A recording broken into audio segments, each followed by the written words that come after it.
That's a loaded question. Absolutely. I think it just comes, to me, it comes down to what works with a team, right?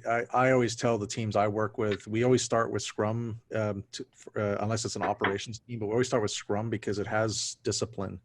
And we're trying to teach people to change their muscle memories and get out of things like behaviors and habits they have.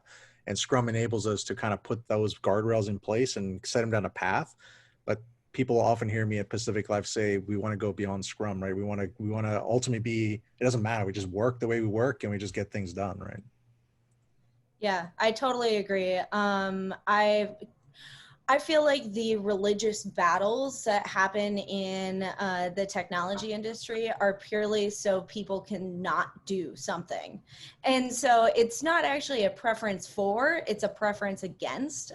So totally agree. Do what feels right and what works for you guys and is easiest to implement and fastest based on how you're working today. I guess I'd also be an agreement on that. And the first idea that came to my mind is, so like what are you trying to accomplish, in that sort of sense.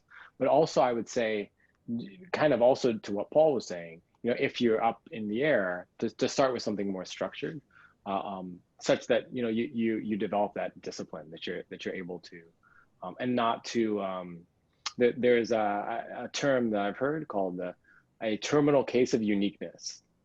Right. And what ends up happening is that out of, in a sense, arrogance, like just plain and simple, like hubris, people feel that while it has worked here and here and here, and it implies that all these situations, you found the one exception to the rule, which is me. I'm unique in such a way that nothing applies to me.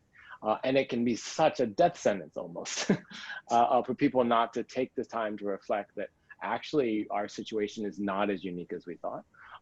And we can overlay a lot of the disciplines and a lot of the learning. We can become part of this research community in a sense, which is like open source and all that stuff. In a sense, it's like we're all just sort of researching this together. We can actually enter into this, like every other player in this as well. Yeah, and I'd say one of our like I mentioned before, one of our biggest challenges is the people side, and it always starts with something like Scrum and the hate for it and all the meetings and all the things it brings. But when it boils down to it, is people are uncomfortable. It's that culture of fear. They get in the spotlight on them because now we're starting to quote unquote scrutinize them, right? And they're not used to that.